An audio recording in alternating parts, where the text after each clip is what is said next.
Today, while working on a Polaris ATV that needed O-rings, I asked myself, will a plumbing O-ring work in a gasoline application? And what I learned in this data in front of you is that yes, it will. So plumbing O-rings are normally made of Buna material, and this sheet and the following sheet say that in fact Buna is excellent for applications involved with contact with gasoline and every automotive fluid, with the exception of brake fluid and some hydraulic fluids.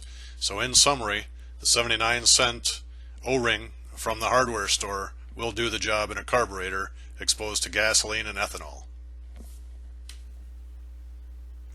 While working on a Polaris carburetor today, I needed a specific O-ring, and the O-ring from Polaris was going to cost about 20 bucks and take a week to get delivered to me. So I found an O-ring that should work on the NAPA website. I thought, hey, it's NAPA, it's going to be an automotive O-ring, it'll work fine with fuel. I got to NAPA. NAPA said, hey, our website says we have it, but we don't have it, so have a nice day.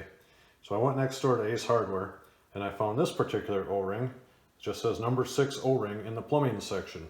I asked the guy in the plumbing section if an O-ring for plumbing is suitable for use with gasoline. His answer was, I don't know, try it. So I didn't want to wait, so I paid 79 cents for the O-ring, brought it home, put the carburetor back together. The machine works as it should. Now tonight I was Googling, trying to understand if in fact I put an O-ring in there that was going to last a couple of days, and I'm going to get back into tearing it apart. Will it last a year? Will it last 10 years?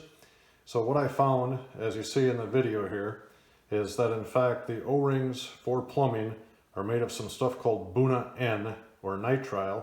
And in fact, that's an excellent O-ring to use for applications where it's in contact with gasoline. So the paperwork says that it should not be used with hydraulic fluid or brake fluid, but as far as gasoline is concerned, regular plumbing O-rings are just fine. So I wanted to share my findings with you, and hopefully it helps you make a decision when you're in a bind or want to save some cash. If this helped you, please click subscribe and have a good day.